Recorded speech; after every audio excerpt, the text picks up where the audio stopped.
इनका मानना ये है कि शायद हमारी कुछ कमी रह गई हिंदू मुसलमान की नफरत करने में। कभी मदरसों को छेड़ देते हैं, कभी दरगाहों को छेड़ देते हैं, कभी किसी और चीज़ को छेड़ देते हैं, मतलब कुछ ना कुछ ये करते रहते हैं। तो इनकी सोच ये है कि शायद हिंदू वापस आएगा। हर एक्ट में संशोधन हुआ है, ये कोई नई बात नहीं है कि वक्फ एक्ट में ही संशोधन हो रहा है। नहीं, मेरी गवर्नमेंट से यही अपील है कि इसमें बेसिकली किसी अमेंडमेंट की ज़रूरत नहीं है, और अगर किसी अमेंडमेंट की ज़रूरत गवर्नमेंट को महसूस हो रही है तो कम से कम जो स्टेक होल्डर्स हैं उनकी राय ज़रूर इनकॉर्पोरेट की जाए, उनकी राय ली जाए। इनका मानना यह है कि शायद हमारी कुछ कमी रह गई हिंदू मुसलमान की नफरत करने में, लाओ और ज़्यादा करके देखते हैं। जैसे कभी मदरसों को छेड़ देते हैं, कभी दरगाहों को छेड़ देते हैं, कभी किसी और चीज़ को छेड़ देते हैं, मतलब कुछ ना कुछ ये करते रहते हैं। तो इनकी सोच ये है कि शायद हिंदू वापस आएगा। हिंदू वापस आने वाला नहीं है। हिंदू इनकी राजनीति को समझ गया।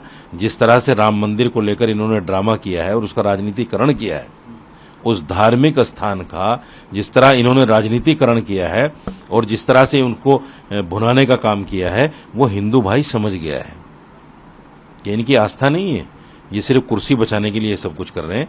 इसलिए हिंदू अब इनके जाल में फंसने वाला नहीं है। एक पॉइंट और है इसमें,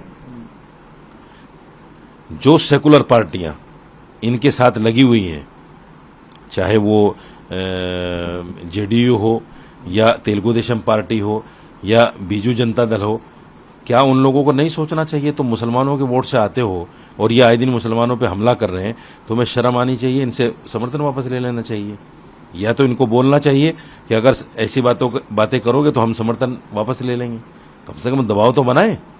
वो बिल्कुल सामने देखकर तमाशा देख रहे हैं।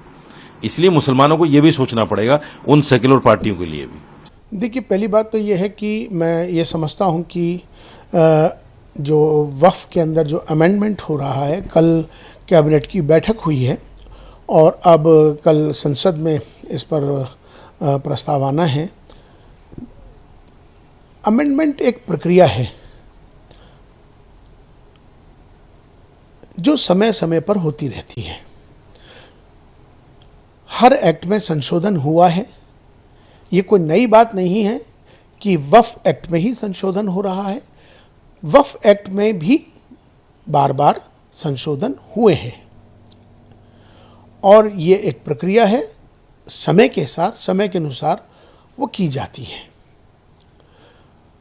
हाँ, इतना ज़रूर है कि वक्फ की जो मर्यादा है, जो लोग वक्फ करते हैं, दान करते हैं, चूँकि वक्फ माने जो दान किया हुआ है ईश्वर के नाम, जिसने जिस भाव से उसको दान किया है, उस ज़मीन को या किसी भी चीज़ को जो वक्फ हो जाती है, उसका भी ख्याल हमें रखना चाहिए कि उसकी वक्फ की जो मर्यादा है उसमें किसी तरह से भी उसको कोई नुकसान ना पहुँचे, इसका भी ख्याल रखना ज़रूरी है। देखिए, वक्फ प्रॉपर्टी जो भी मुसलमान वक्फ करता है या वक्फ ऑलरेडी की है, उसका बुनियादी मकसद ये होता है कि वो किसी न किसी चैरिटेबल पर्पस के लिए या जिस भी पर्पस के लिए वक्फ की गई है उसको उसी पर्पस के लिए इस्तेमाल किया जाए, जिसको कि वाक़िफ़ की मंशा कहते हैं। तो लिहाजा पूरे मुल्क में लाखों प्रॉपर्टीज़ हमारे बुज़ुर्गों ने इस मकसद के लिए वक्फ की है, जिसमें कि ज़्यादा जो प्रॉपर्टीज़ हैं, अराउंड आप कह सकते हैं मोर देन 60 to 70% प्रॉपर्टीज़ मसाजिद यानी मस्जिदें और कब्रिस्तानों और दरगाहों की शक्ल में हैं। और इसी के साथ साथ मुल्क में इन प्रॉपर्टीज़ को रेगुलेट करने के लिए 1995 का वक्फ एक्ट मौजूद है। फिर 2013 में गवर्नमेंट ने उसमें कुछ अमेंडमेंट्स किए और ये वक्फ बोर्ड मुल्क भर में अपना काम कर रहा है। और जाहिर सी बात है, इसमें ज़रूरत इस बात की है कि जिन प्रॉपर्टीज़ पे, वक्फ प्रॉपर्टीज़ पे जो इंक्रोचमेंट है, उन इंक्रोचमेंट्स को तर हकीकत हटाना चाहिए। और दूसरी बात यह कि जिन प्रॉपर्टीज़, वक्फ की प्रॉपर्टीज़ पे गवर्नमेंट बिल्डिंग्स बनी हैं, तो हम लोग एक ज़माने से मुख्तलिफ़ हुकूमतों से डिमांड करते आ रहे हैं कि उसका अगर हटाना मुमकिन ना हो तो उसका रेंट गवर्नमेंट मार्केट रेट के हिसाब से वक्फ बोर्ड को दे, जिससे वक्फ बोर्ड के मसाइल हल हों।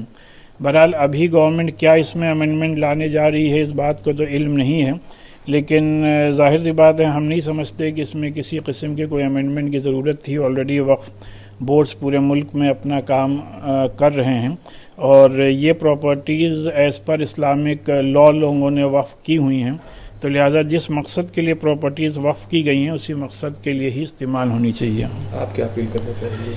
नहीं, मेरी गवर्नमेंट से यही अपील है कि इसमें बेसिकली किसी अमेंडमेंट की ज़रूरत नहीं है, और अगर किसी अमेंडमेंट की ज़रूरत गवर्नमेंट को महसूस हो रही है तो कम से कम जो स्टेक होल्डर्स हैं उनकी राय ज़रूर इनकॉर्पोरेट की जाए, उनकी राय ली जाए और इस सिलसिले में उसी के बाद कोई कदम उठाया जाए जिससे कि किसी को कोई ज़हमत, तकलीफ़ और शिकायत ना हो।